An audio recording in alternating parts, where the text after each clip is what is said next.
সুপ্রিয় দর্শক, আসসালামু আলাইকুম। আধুনিক কৃষি টিভি ইউটিউব চ্যানেলে আপনাদের স্বাগত জানাচ্ছি। আমি রিয়াজ আহমেদ তোফাজ্জল। আশা করি আপনারা সকলে ভালো আছেন। দেশ ও দেশের বাইরে থেকে যেখান থেকে আমাদের এই প্রতিবেদনটি দেখতেছেন, আপনাদের সকলের দীর্ঘ এবং সুস্বাস্থ্য কামনা করে শুরু করছি আমাদের আজকের প্রতিবেদন। দর্শক বন্ধুরা, আমি এই মুহূর্তে অবস্থান করছি সাইবা হ্যাচারি এবং সেল সেন্টারে। সাইবা হ্যাচারি এবং সেল সেন্টারটির অবস্থান হচ্ছে ব্রাহ্মণবাড়িয়া জেলার বাঞ্ছারামপুর থানার আইপুর গ্রামের। এই খামারটা যিনি পরিচালনা করতেছেন, পরিচালনা শাওনা আহমেদ। শাওনা আহমেদ একজন ছোট ভাই, তিনি এবছর এসএসসি পরীক্ষা দিবেন। তো আপনারা জানেন যে করোনা ভাইরাসের কারণে স্কুল এখনও খুলতেছে না বা স্কুল বন্ধ আছে, সেই কারণে তিনি পরীক্ষা এখনও দিতে পারে নাই। সে তো বাড়িতে বসে আছে, বসে থাকার কারণে এই একটা হ্যাচারি গড়ে তুলেছেন। তার হ্যাচারিটা অনেক বিশাল আকারে গড়ে তুলেছেন। তো প্রায় 120 ফিট লম্বা একটা গড় নিয়ে তার এই হ্যাচারিটা মানে খামারটা গড়ে উঠেছেন। তো আমরা তার এই খামারে আসলাম তো আপনাদেরকে জানানোর জন্য যে তিনি কীভাবে এই মুরগিগুলি লালন পালন করতেছেন, তার খামারে কি কি রয়েছে, আর তার খামার থেকে যদি আপনারা মুরগির বাচ্চা ক্রয় করতে চান তাহলে কিভাবে ক্রয় করবেন, তিনি কিভাবে বিক্রি করে থাকেন, সেই বিষয়ে আমি আপনাদের মাঝে একটা প্রতিবেদন তুলে ধরবো। তাহলে চলেন আমরা খামারি ভাইয়ের সাথে কথা বলে বিস্তারিত জানাই আপনাদেরকে। আসসালামু আলাইকুম। ওয়ালাইকুম আসসালাম। কি অবস্থা, কেমন আছেন? আলহামদুলিল্লাহ, আপনি কেমন আছেন?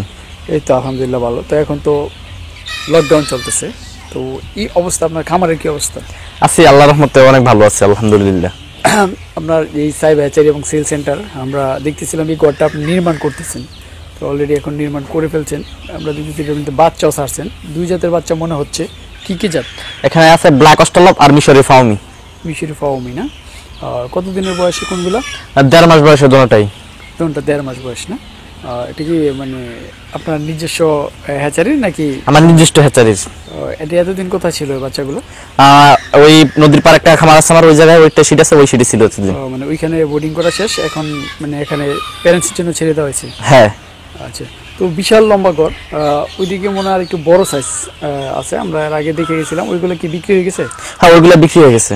এখন আবার নতুন এগুলো না? হ্যাঁ হ্যাঁ, প্রতিনিয়ত এরকম হচ্ছে? হ্যাঁ, আমাদের এই জায়গায় প্রতিনিয়ত এরকম হচ্ছে। আচ্ছা, তো আসলে আপনি তো এই খামার করতেছেন, আসলে দেখতেছি আপনি দীর্ঘ অনেক লম্বা করে ঘর, এক সাইডে এই যে ফাউমি, আবার ব্ল্যাক অস্ট্রেলপ, ছোট বড়, এই যে ছোট বড় এগুলো একসাথে লালন পালন করতে গিয়ে কোনো রকম সমস্যা পড়ে না?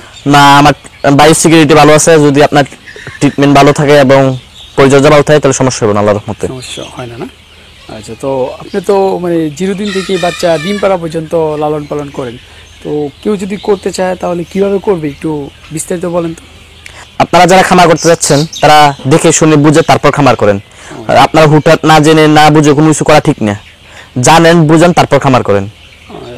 আগে জানতে হবে, বুঝতে হবে, তারপরে এটা কি আপনি তো করছেন, আপনি যতটুকু আমরা জানি আপনি ঢাকা থেকে একটা কোর্স কমপ্লিট করছেন, প্রশিক্ষণ দিয়েছেন। কতদিনের কোর্সটা ছিল জানি? আমার 2 মাসের প্রশিক্ষণ ছিল। ওই কোর্সে কি কি শিক্ষা দেওয়া হয়েছে? আপনার ব্যবসা ডেভেলপ থেকে, তারপর ভ্যাকসিনেশন থেকে, তারপর মুরগির ট্রিটমেন্ট থেকে, কোন রোগে কি ট্রিটমেন্ট, সবকিছু একটু যা দরকার হয় খামার পরিচর্যার জন্য। 0 দিন থেকে ডিম পাড়া পর্যন্ত মুরগির লালন পালনটা কিভাবে করতে হয়? যদি আপনি প্যারেন্টস স্টক করেন তাহলে আপনার মাস্ট ভ্যাকসিন করতে হবে। ভ্যাকসিন ছাড়া প্যারেন্টস স্টক করা যাবে না।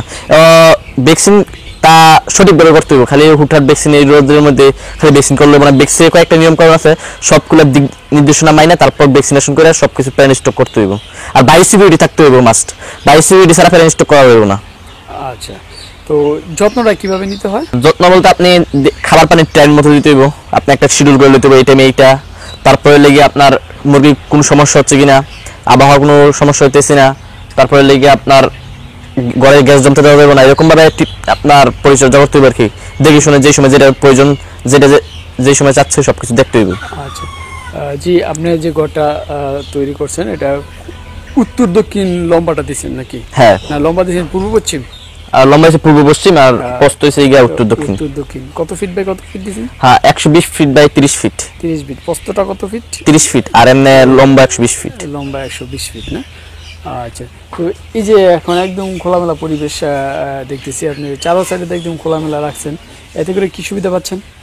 আপনার ধরেন এই যে যেই উত্তর থেকে দক্ষিণে যে আবহাওয়াটা দেবো, একটা বাতাসের ধাক্কা সর্বোচ্চ 25 থেকে 30 ফুট যাইতে পারে। তো এর জন্য আমি এইভাবে করছি আর কি। যদি আমরা লম্বা এইভাবে করতাম তাহলে কিন্তু একটা বাতাসের ধাক্কা 120 ফুট যাওয়া সম্ভব না। এমনি 20 থেকে 30 ফুট যায় একটা বাতাসের ধাক্কা আসলে ঘরের গ্যাসটা এই পাশ দিয়ে ওই পাশ দিয়ে বাড়িয়ে যাবো, এই পাশ দিয়ে ঢুকলে বাতাস, ওই পাশ দিয়ে গ্যাসটা বাড়িয়ে যাওয়া সম্ভব। আচ্ছা, তো এখানে সব মিলে কত পিস আছে মুরগি? এখানে সব মিলে 5000 মুরগি আছে, এই ফাউমি আর ব্ল্যাক অস্ট্রেল নিয়ে। কোন কোন সাইজের?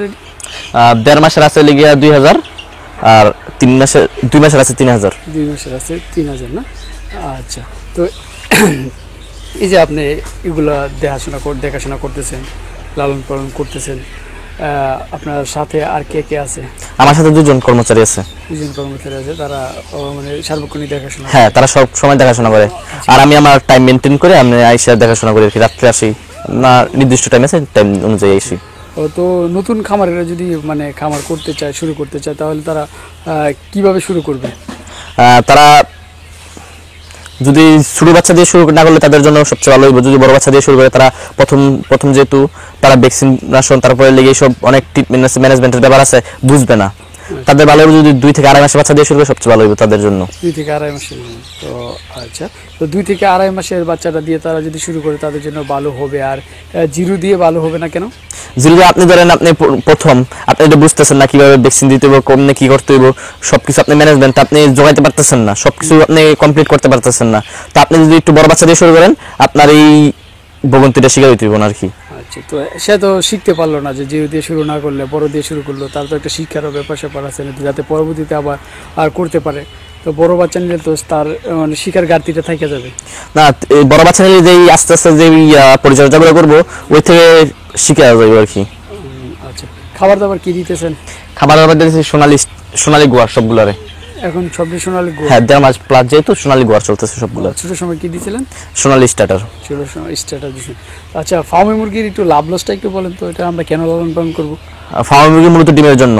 ডিমের জন্য না? কতদিন বয়সে ডিম দেয়? 4.5 থেকে 5 মাসে ডিম আসবে। একটা মুরগি, ফার্ম মুরগি বছরে ডিম পাওয়া যায় কত পিস? 260 থেকে 280 পিস ডিম পাওয়া যাবে। 260 থেকে 280 পিস। এটা কি খাবার দাবারের উপর ডিপেন্ড করে নাকি ওই পরিচর্যার উপর ডিপেন্ড? এটা পরিচর্যার উপর ডিপেন্ড করে, প্লাস আবহাওয়ার উপর ডিপেন্ড করে। আবহাওয়ার সময় মানে আবহাওয়া ভালো হলে ডিমের পার্সেন্টেজটা ভালো? হ্যাঁ, ভালো হবে। এমনিতে ডিমের পার্সেন্টেজ কীরকম? ডিমের পার্সেন্টেজ 70 থেকে 75%। 70 থেকে 75%। তো একটা মানে প্যারেন্টস করলে, যেগুলো আমরা ডিম থেকে বাচ্চা ফুটাবো, এরকম প্যারেন্টস করলে কতটা মুরগির সাথে কতটা মুরগ দেওয়া? 8টা মুরগির সাথে একটা মুরগ দিতে হইব। 8টার সাথে একটা, তাহলে ডিমের পার্সেন্টেজটা ভালো, প্রোডাকশন মানে হেচিং প্রোডাকশন ভালো আসবে আর কি। হেচিং প্রোডাকশনটা ভালো আসে। আচ্ছা, আর কেউ যদি মনে করেন 100 মুরগি লালন পালন করে ডিমের জন্য, শুধু বাচ্চা করবে না, তাহলে 100 মুরগি থেকে কীরকম আমরা ডিম আশা করতে পারি? 100 মুরগি থেকে মোটামুটি 80 পিস ডিম আশা করা যায়। 80 পিসটা আশা করা যায়। তো ডিমের বর্তমান মূল্য কত করে? বর্তমানে আমাদের এদিকে আছে 11 টাকা করে। 11 টাকা করে না? তো 100 মুরগি যদি কেউ লালন পালন করে, তার 100 মুরগি থেকে মাসে তার কেমন টাকা সমস্ত খরচ বাদ দিয়ে ইনকাম করা যেতে পারে? মোটামুটি 10 থেকে 12 হাজার টাকা থাকবে 100 মুরগি থেকে। হ্যাঁ, মানে 100 মুরগি লালন পালন করলে মোটামুটি একটা ছোট্ট সংসার মানে চলা সম্ভব? হ্যাঁ, 10 থেকে 12 হাজার টাকা একটা আয় হতে পারে মোটামুটি ভাবে। 10 থেকে 12 হাজার টাকা না? তো ঠিক মতো করতে পারলে আর কি, ম্যানেজমেন্ট ঠিক মতো রাখলে, পরিচর্যা ঠিক মতো করতে পারলে 10 থেকে 12 হাজার টাকা ইনকাম করা সম্ভব। আচ্ছা, এগুলা এই মুরগিগুলা মানে একটা প্যারেন্টস কতদিন মানে রাখা যায়? আপনি মোটামুটি ভাবে 15 থেকে 18 মাস রাখতে পারবেন। 15 থেকে 18 মাস। আচ্ছা, তারপরে এগুলা মানে মাংসের জন্য বিক্রি করে দেন? হ্যাঁ, রিজেক্ট মাংসের জন্য বিক্রি করে দিই। আচ্ছা, চাহিদা কিরকম আছে? আলহামদুলিল্লাহ, আল্লাহর রহমতে খুব ভালো আছে। আচ্ছা, বিক্রির জন্য আপনাদের এখানে কতদিনের বয়সের মুরগি এখন পাওয়া যায়? 1 দিন থেকে 3 মাস বয়সের বাচ্চা পাবেন। 1 দিন থেকে 3 মাস বয়সের বাচ্চা পাওয়া যাবে না? আমরা তো এখন জানি যে এখন করোনা ভাইরাসের কারণে লকডাউন দেওয়া আছে, এখন আপনাদের বাচ্চা বিক্রি করতে কোনো সমস্যা হচ্ছে না? আমাদের বাচ্চা বিক্রি করতে নির্দিষ্ট গাড়ি আছে, আমরা নির্দিষ্ট গাড়ির মাধ্যমে পৌঁছে দিই। নিজস্ব গাড়ির মধ্যে? দূর থেকে তো মনে হয় কাস্টমার আসতে পারতেছে না? না, যারা আসতে পারতেছে না, যারা অর্ডার দিয়ে রাখছে, তাদের টাইম হয়েছে বাচ্চা নেওয়ার, আমরা নির্দিষ্ট গাড়িতে পাঠাই দিই। আচ্ছা, আর লকডাউনটা তো বেশি দিন থাকবে না, তখন সচল হয়ে যায়। তো আসলে বাচ্চার চাহিদাটা কোন সময় বেশি থাকে, গরমের সিজন বর্তমানে এখন যেটা চাহিদা আছে এখনই সবচেয়ে বেশি চাহিদা, এখনই সবচেয়ে বেশি যে গরম ঈদের পরে আর চাহিদা বেশি আর কি। আচ্ছা, এই যে অনেকগুলো বাচ্চা আপনি যে ব্রিডিং করা শেষ এখন লালন পালন, এটা কতদিন পরে বিক্রি হবে? এটা আর 15 দিন পরে বিক্রি হবে, 2 মাসের। তো এই যে মানে ফার্ম মুরগির বাজারটা উঠানামা করে, বাচ্চার দামটা আপনারা কিভাবে নির্ধারণ করেন? আমাদের মালিক সমিতি আছে খামারের, মালিক সমিতি পক্ষ থেকে নির্ধারণ করে দেওয়া হয়। করা হয় না, এক এক সময় যে সময় যে রেট থাকে ওই সময় আপনার এই রেটে বিক্রি করেন। হ্যাঁ। আচ্ছা, এমন যদি হয় যে আপনি আগে অর্ডার দিয়ে রাখছেন, ওই সময় বাচ্চার দাম কম ছিল, পরবর্তীতে আবার বাচ্চার দাম বাইরে গেছে, তখন আপনার দামটা না ভাই, ওইটাই ধরেন নাকি? ওইটাই ধরতে হবে, কে লাগে মুখে জবান দিয়ে আছে যেহেতু এর নড়চড় করার কোনো চান্স নাই। মানে উনি ওই দিন যেহেতু কনফার্ম করছে তার কারণে ওই রেটটাই থাকবে। হ্যাঁ। আর যদি এটা সে 1 মাসের বাচ্চা নেবে, সে 1 মাস আগে অর্ডার করলো, 1 মাস আগে অর্ডার করলে মনে করেন বাচ্চার দাম ছিল 20 টাকা, তখন 1 মাস পরে এটার দাম 30 টাকা হয়ে গেছে, তখন 20 টাকায় থাকবে। 20 টাকা রাখতে হবে, কিছু করার নাই ভাই।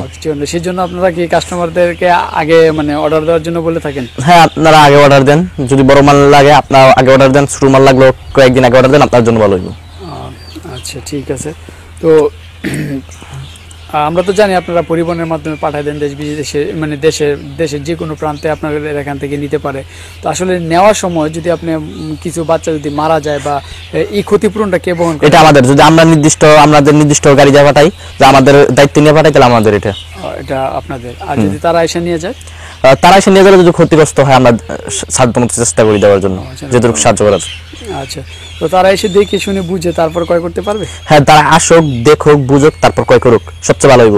অনলাইনে অর্ডার না দিয়ে কোনো প্যারেন্টস নাই, কোনো কিছু নাই, হ্যাচারি নেই, অন্য হাতে বাচ্চা সংগ্রহ করে আপনার দিয়ে দিতেছে, আপনি বুঝতেছেন আপনার বাড়াই দিতেছে, আপনি আসেন, দেখেন, বুঝুন, তারপর বাচ্চা ক্রয় করেন। আচ্ছা, তো ঠিক আছে, আমরা আবার আপনার এখানে আসবো। ভালো থাকেন আপনি। আসসালামু আলাইকুম। ওয়ালাইকুম আসসালাম, আপনি ভালো থাকেন।